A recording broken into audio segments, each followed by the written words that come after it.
Okay, so, we all love using our phones for just about everything these days, right? Yeah, for sure. And like managing money, trading stocks, all that, it's super convenient to do it right from our phones. Totally. And apps like Robinhood, they kind of made investing accessible to pretty much anyone. It's true.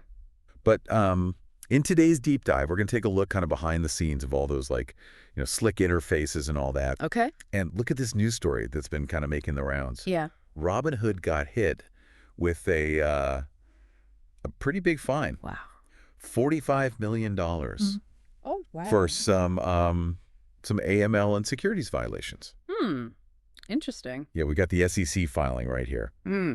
And some of this stuff is pretty interesting, to say the least. Yeah. Talking like, a backlog of suspicious activity reports, almost 200 days long. Really? Yeah. That definitely raises some questions about how they're doing things over there, especially given how much they've grown, in the past few years. Yeah. That's what I thought was so interesting. Like they went from 5 million customer accounts to almost 23 million in just a couple of years. Wow. So, I mean, that's a crazy amount of new activity to monitor. But I don't know, does that like excuse them from, following the rules? Well, that's what we're going to try to figure out today. So before we get into like the nitty-gritty details of this whole thing, let's make sure we're all on the same page about what AML even means. Yeah. Because, I think for a lot of people, those three letters are like a total mystery. Yeah. AML stands for anti-money laundering. And it's basically it's a set of regulations designed to prevent criminals from using like the financial system to launder money. Right. It's about making it way harder to like hide where you got money that wasn't obtained legally. Right. Okay. So it's not just about stopping fraud. It's like Yeah. about cutting off the money that funds criminal activity. Exactly. Okay, I got it. Yeah. But how does that actually work, on a day-to-day basis? Yeah. What are the things that trigger these suspicious activity reports? Like what makes a company file one of those? So think of it like this. Financial institutions, right? Okay. And that includes trading platforms like Robinhood. They're basically the gatekeepers of the whole system. Right. They're legally obligated to like watch transactions and then report anything that seems, fishy. Okay.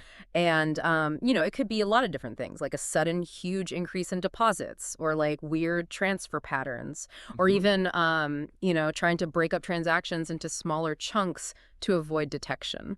Oh, interesting. Yeah. So it's not just like the amount of money, but like you're saying the context of the transaction. Exactly. Yeah.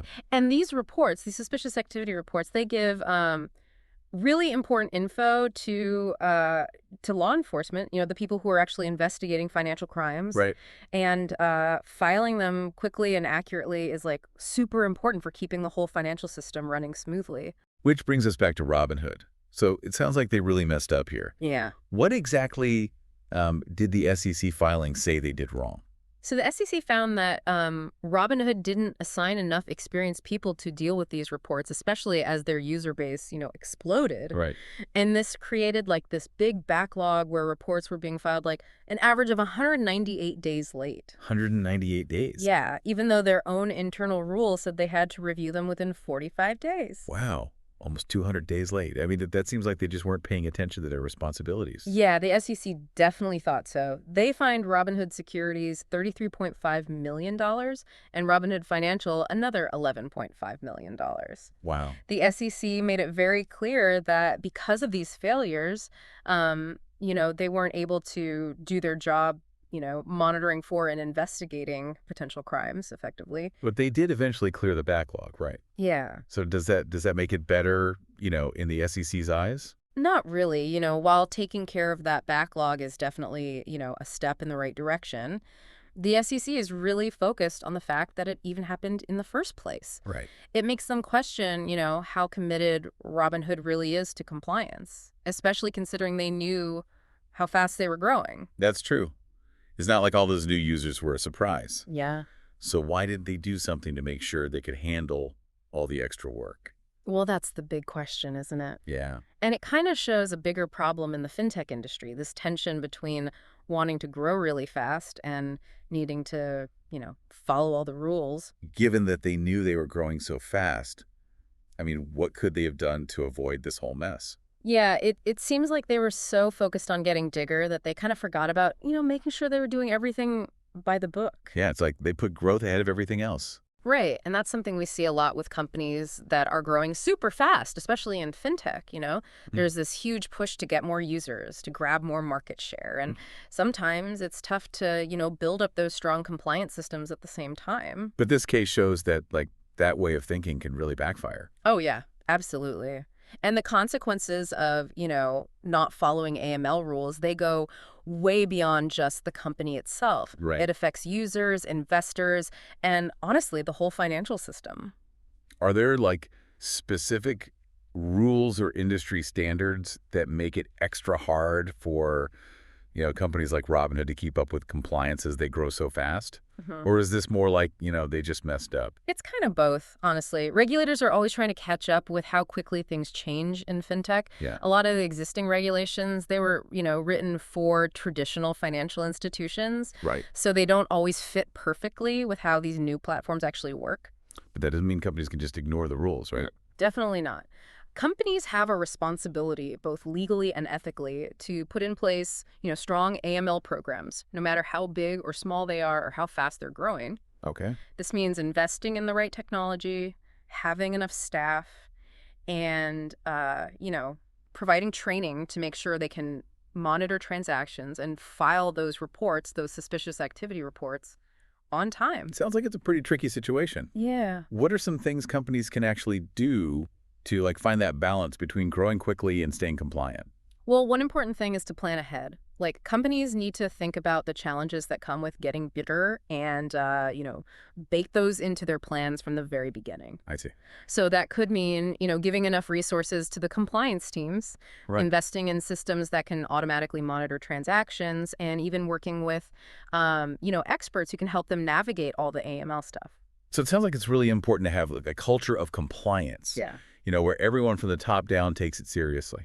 Absolutely. The leadership has to make it clear that compliance isn't like an afterthought. Mm-hmm. It's a core part of how they do business. Okay. And that means encouraging open communication, giving people the training they need, and making sure the compliance officers feel comfortable, raising concerns without being afraid of, getting in trouble. The SEC filing mentioned that Robinhood didn't have enough experienced people to handle the suspicious activity reports. Hmm. Does that, like, suggest that maybe their whole compliance team was understaffed or just didn't have the right skills? Yeah, it's possible. It can be tough for fast-growing companies to find and keep qualified compliance professionals, Right. especially with, high salaries being offered elsewhere. And sometimes these jobs have a really heavy workload. Yeah.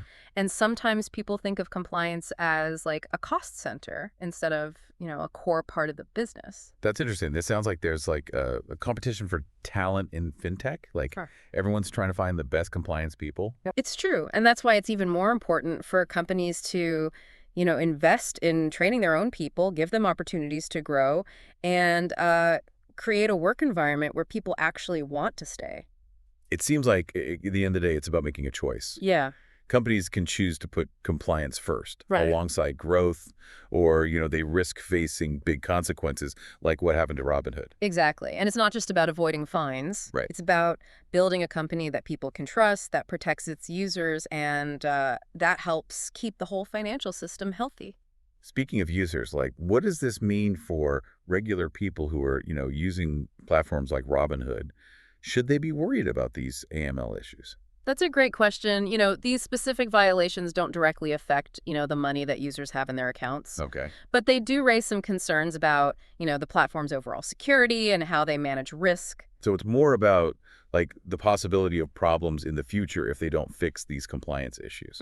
Right. If a platform isn't doing a good job of monitoring for and reporting suspicious activity, it could, become a target for financial crimes. And that could indirectly put users at risk. So it's not just about protecting the company itself, it's about protecting everyone who uses the platform, all the transactions that happen there. Exactly. And that's why it's super important for users to, do their homework and choose platforms that actually care about compliance and security.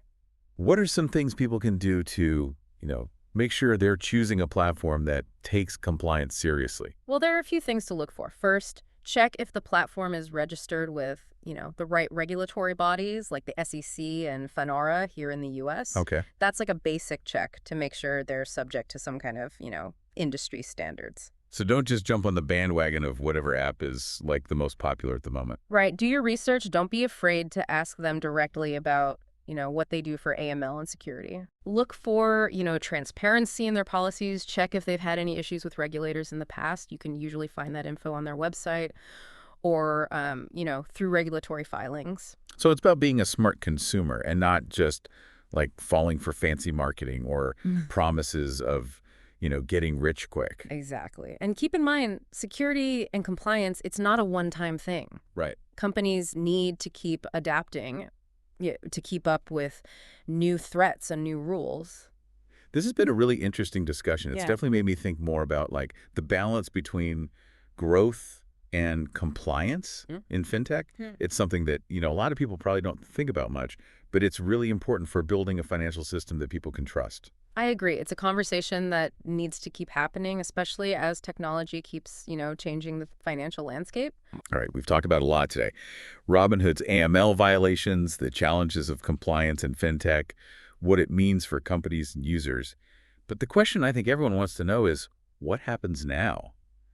Will this $45 million fine be enough to make Robinhood or other companies, actually change their behavior? That's the big question, right? Like, is this going to actually make a difference? Yeah. Will they actually learn their lesson? Or is this just like a drop in the bucket for a company this big? Yeah, it's a huge fine for sure. But I mean, it's hard to say if it'll be enough to stop them from doing it again. Right. Some people think, for a company making billions, 45 million might just be like the cost of doing business. Like a speeding ticket. Exactly, yeah. And it kind of makes you wonder, are fines really enough to scare these companies straight? Especially with how fast things are changing in fintech, right? Exactly. Like, by the time the regulators catch up, these companies have already moved on to the next thing. So is there anything else that could be done? Like, besides just fines? What about something that would stop them from breaking the rules in the first place? Well, there are some ideas out there. Some experts think regulators need to be more proactive. Like, instead of just waiting for something bad to happen, they should be monitoring things in real time and stepping in early. Okay, so more like a partnership with the companies instead of always being like the bad guy. Yeah, exactly. The idea is to help these companies innovate, but, make sure they're doing it responsibly and protecting consumers. Makes sense. There's also the idea of tougher penalties, like maybe even criminal charges for executives who, really break the rules. Oh, wow. The idea is to make it clear that this stuff is serious. It's not just about the company paying a fine. It's about people being held accountable. Yeah, like if it's their own neck on the line, maybe they'll think twice. Right. So what about us, the people using these platforms? Like, what can we do to stay safe? Well, it comes down to doing your homework. Don't just go with whatever's popular or promises the biggest returns. Like, really research the companies, understand the risks, and choose platforms that, you feel good about, that have a good track record with security and compliance. So be smart, ask questions, and if something seems off, don't be afraid to walk away. Exactly. You're trusting these platforms with your money, so you have the right to demand transparency and accountability. I think this whole deep dive into Robinhood has been really eye-opening. Like, it shows you got to look beyond the fancy apps and, think about the stuff that's not so obvious, like security and compliance. Yeah, definitely. The financial world, especially with all this new fintech stuff, it's complicated. There are risks for sure. But, if we stay informed, ask the right questions, and, hold these companies accountable, we can navigate it all a little bit safer. Well, thanks for joining us for this deep dive into AML and fintech. We hope you learned something today. And until next time, stay curious and stay safe out there.